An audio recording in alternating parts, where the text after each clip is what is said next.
So, apparently, you can now use Android Wear on your iPhone with a great big asterisk. From what I understand, a lot of third party apps aren't supported on Google Wear for iOS, which is just fine to me because, to be honest, the only thing I'd want a smartwatch for if I did want one, I'm kind of going back and forth on that. Um, I know that I was affirmative no, but the more that seems to be happening, the more I'm trying to keep an open mind here. Um, anyway, if I were to get a smartwatch, I think for the most part I would want to use it for notifications. I'd like to be able to answer calls, but from what I understand, it's kind of a hit and miss experience. The main thing with me is being able to call transport carriers such as my local paratransit service or Uber or Lyft and being able to check in on them, make sure everything's all right as far as getting around town. Um, I think with Android Wear, Uber and Lyft are already covered, aren't they? I don't know. I have not been able to play. Now, I've tried Android Wear devices, and especially the Moto 360. It's a comfortable fit, but it's probably the absolute limit. I don't think I could go over 46 millimeters on my wrist. In fact, the newer one at 42 is probably what I would go for. The other thing that I really like about the Android Wear smartwatches is they, by default, seem to have been designed for unisex use. In other words, both men and women can wear them without a problem. And that's great for me because you can take a look here at the number of holes you have for an Android Wear piece. It's really hard to tell if there are any more holes above this one where my magnifier is, but for a smartwatch, for any watch, I need to have lots of holes, to put it simply. To get a better idea of what my wrist is like, sometimes a lady's watch would actually be a better fit. The only problem is, in terms of traditional watches, there aren't too many out there that are for both genders that would comfortably fit without some form of adjustment, either links or having to punch an extra hole in the band. So I'm in a bit of when it comes to watches, I love them, but when it comes to trying to find something that works, it's a bit of a rock and a hard place. That's why I love Android Wear's devices, and I'm very excited about the fact that the Android Wear utility is now available for use on iOS.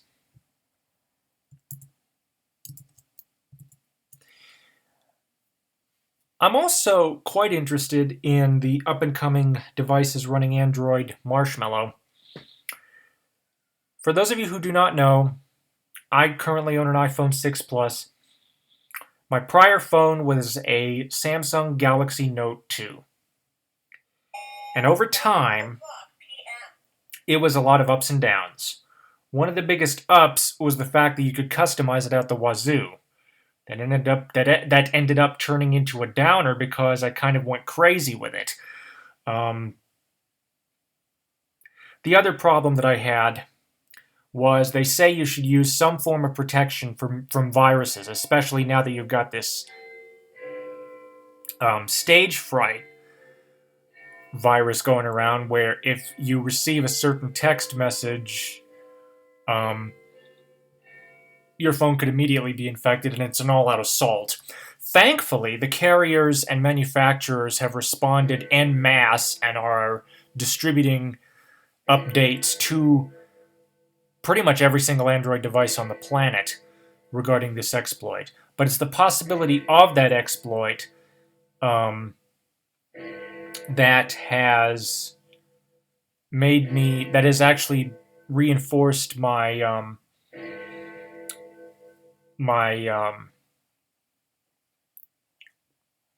happiness and with the stability of iOS. That being said, they've released 7 p.m. They've released some new colors for the Apple Watch Sport, and I'm kind of up in the air about this, mainly because I'm due for a new contract at the end of next year.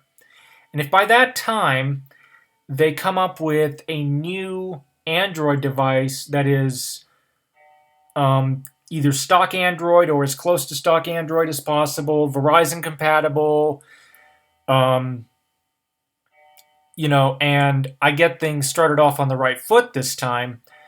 The problem is, if I have an Apple Watch, I won't be able to use it. So that's $350 to $400 down the drain. Whereas with Android Wear, being that it's now available for iOS, yes, it's limited in its functionality on iOS, but it works on iOS, which is really nice if you're not really into the into devices like the Pebble line of products. Now, the new Pebble Steel is a really new Pebble Time, is a wonderful watch. I've seen it, but one reviewer or one journalist, somebody made a mention that the colors can be very washed out, and I've actually seen it under various lighting and videos. For me, that's going to be a problem, because if the light isn't powerful enough and the colors aren't bright enough and the contrast isn't big enough, then I'm not going to be able to see it. So I'm very interested in seeing how well Android Wear works on iOS. Like I said, I currently own an iPhone. The other reason I'm hanging on to it, aside from security, is it fits what I need it to do. Now, back when I switched last Christmas, and again, I won't be switching again till the end of next year, but when I switched, Android as a system did not have the various software that I needed to get things done. It had a video magnifier, but compared to what I use on iOS, it was something of a mixed bag. It did not have a reader for NLS BARD books. That's changed. They've very recently released the BARD app for Android, so that gap is closed there.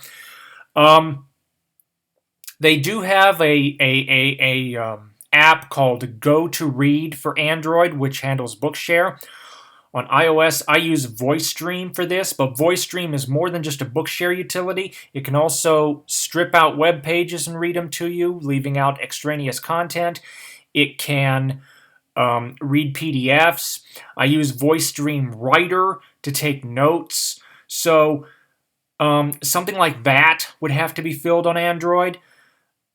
From what I understand, accessibility in Android has really made a step forward, but Apple's still regarded as the golden apple, if you will, for people with niche market needs.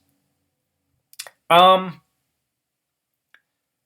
that's mainly the reason I stick to my iPhone.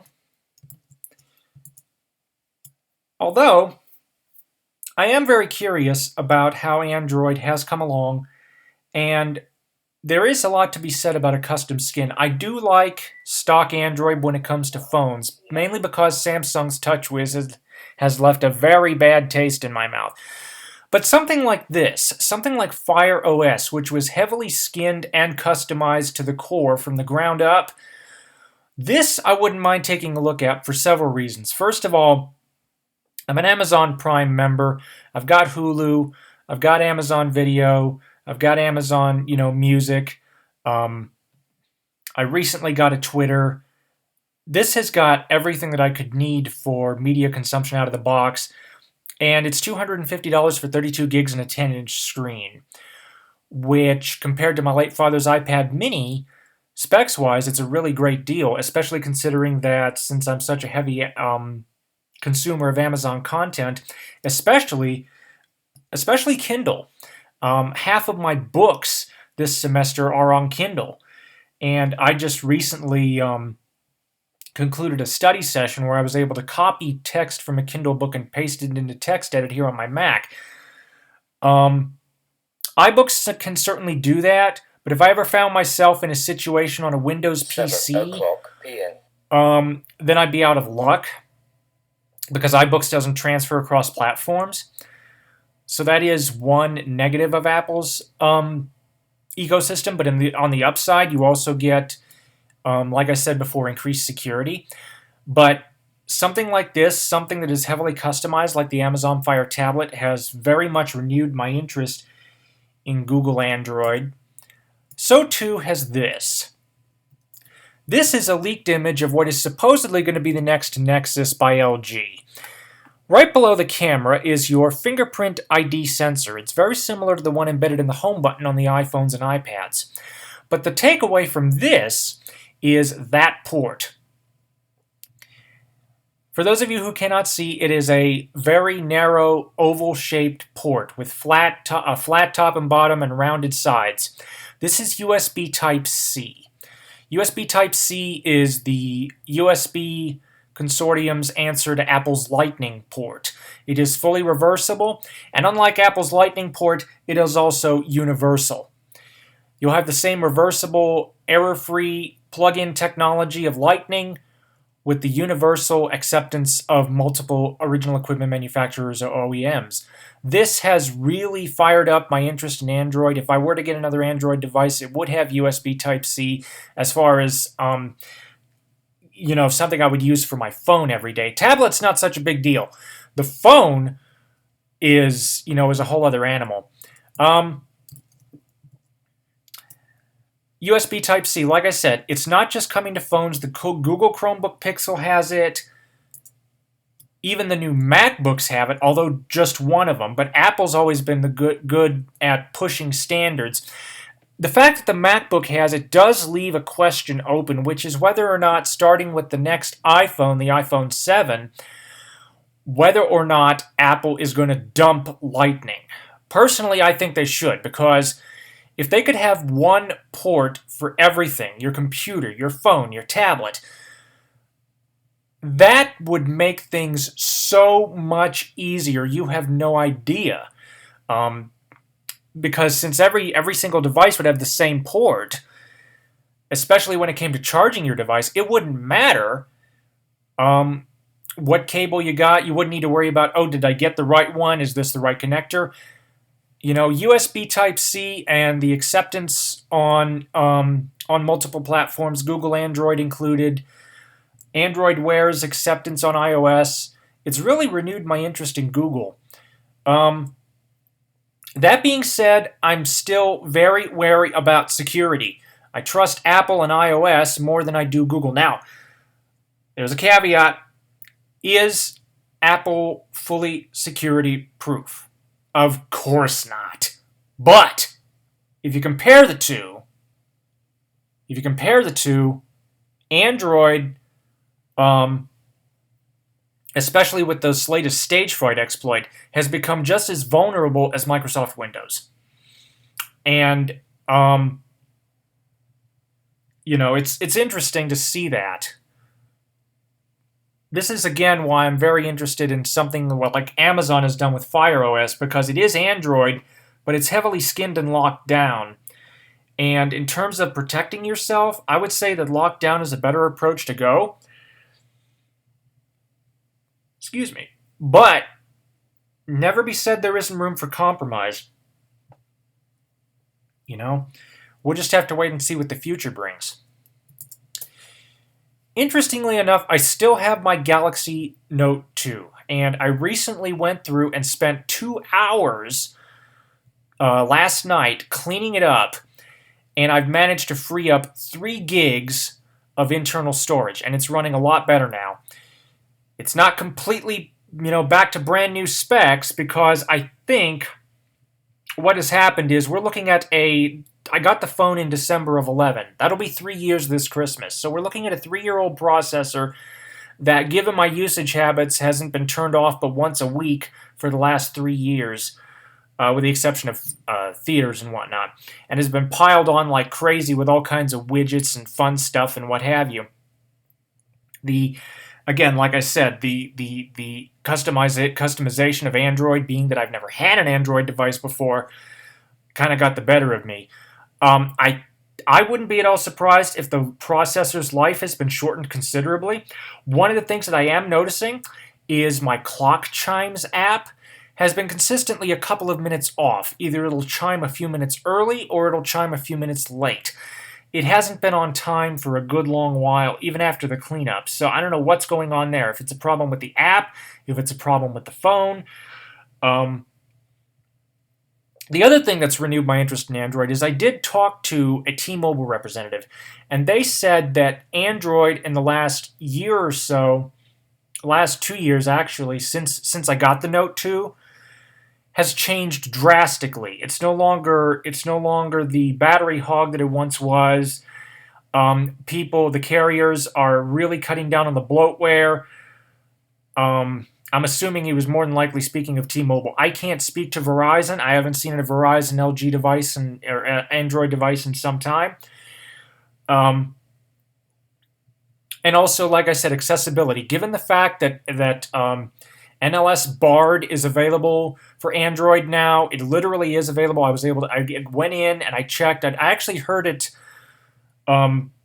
being available earlier this year, but when I checked to see it. To see if it was there, it wasn't.